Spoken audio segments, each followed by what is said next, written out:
आपको नोटिस आएगा अगर आना है तो। अगर वो DIN डॉक्यूमेंट आइडेंटिफिकेशन नंबर के साथ नहीं आता है, आप उसको कूड़े में डाल सकती हो, क्योंकि कोई एक्शन आपके ऊपर नहीं होगा। आप कोई आकर के आपसे पूछे कि नोटिस भेजे, वो कहां है, आप बिल्कुल ये बोल सकते हैं कि कहां नोटिस है, मैं कूड़े में डाल दिया, क्योंकि वो कानूनन नॉन एस्ट बोलते हैं, उसको कुछ भी स्थान नहीं है। इसीलिए अगर डॉक्यूमेंट इंफॉर्मेशन नंबर बिना जो भी कागज इनकम टैक्स से GST से आते हैं, तो उसको आप मान्यता देने का आवश्यकता नहीं है, सीधा कूड़े में डाल दीजिए। इसलिए कोई टैक्स अधिकारी आपके सामने आकर के उनके मनमर्जी कागज दे नहीं सकते। नोटिस का मतलब सेंट्रल कंप्यूटर में रजिस्टर होना है और उसमें जो विवरण है उसी के अनुसार ही उनके कार्यवाही चलना चाहिए। ये नहीं है कि वो हाथ में दिए हुए नोटिस में 1000 लिखा है, बाद में आपसे 5000 ले रहे हैं, ऐसा नहीं हो सकता है अभी।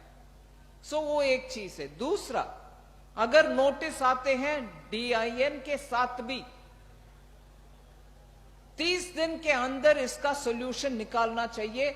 लगातार 2, 3, 4 साल तक ऐसे रखना मना है।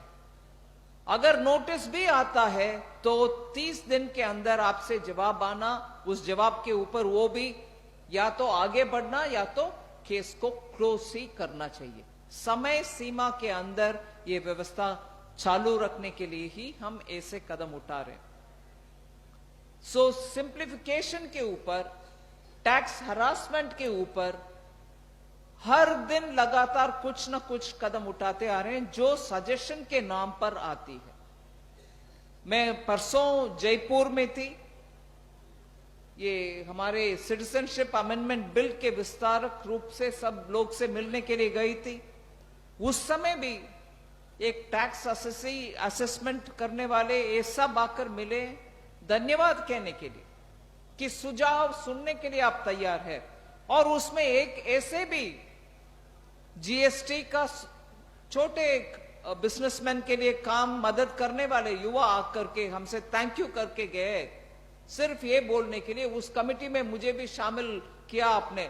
मुझे क्षमा के साथ आपके सामने बोलना चाहती हूं, मुझे याद भी नहीं था उनको मैंने डाला, मगर जरूर डाला।